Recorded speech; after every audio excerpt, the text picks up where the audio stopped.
নমস্কাৰ ছাত্ৰ ছাত্ৰীসকল, মই তোমালোকক কেনেদৰে পঢ়িলে তোমালোকৰ সোনকালে মনত ৰয়, কেনেকুৱাকৈ পঢ়িব লাগে তাৰ ওপৰত মই তোমালোকক কেইটামান টিপছ দিম। তোমালোকে এই ভিডিঅ'টো ভালদৰে শেষলৈকে চাবা। কেনেকুৱা সময়ত পঢ়িলে তোমালোকৰ ভাল লাগে, কেনেকুৱা সময়ত পঢ়িলে তোমালোকৰ সোনকালে মনত ৰয় তাৰ ওপৰত মই তোমালোকক কেইষাৰমান কথা ক'ম। বহুত ছাত্ৰ ছাত্ৰীয়ে কেনেকুৱাকৈ পঢ়িব লাগে সেইটো নাজানে বাবে তেওঁলোকে পৰীক্ষাত এটা ভাল ফলাফল দেখুৱাব নোৱাৰে। সেইসকল ছাত্ৰ ছাত্ৰীৰ বাবে এই ভিডিঅ'টো অতিকৈ গুৰুত্বপূৰ্ণ আৰু সেইসকল ছাত্ৰ ছাত্ৰীয়ে এই ভিডিঅ'টো সম্পূৰ্ণকৈ শেষলৈ চাব। এতিয়া ব'লা আমি ভিডিঅ'টোলৈ আগবাঢ়োঁ। প্ৰথম কথাটো হ'ল তোমালোকে সোনকালে ৰাতিপুৱা উঠি পঢ়িবা।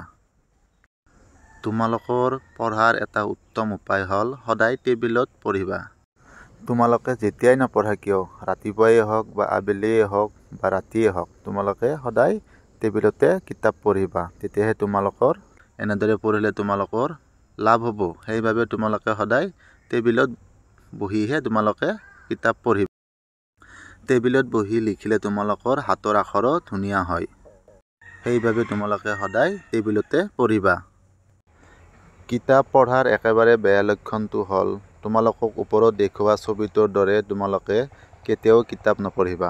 তেনেদৰে কিতাপ পঢ়িলে তোমালোকৰ সোনকালে টোপনি ধৰিব, যাৰ ফলত তোমালোকে কিতাপ পঢ়িবলৈ অসুবিধা হ'ব। আৰু সোনকালে টোপনি ধৰিলে তোমালোকৰ এনেকুৱাকৈ শুই যাবা। শুই গ'লে তোমালোকে সেইদিনা আৰু পঢ়িব নোৱাৰিবা। সেইবাবে তোমালোকে কেতিয়াও বিচনাত শুই তোমালোকে কেতিয়াও কিতাপ নপঢ়িবা। আজিলৈ এইখিনিয়ে, ধন্যবাদ।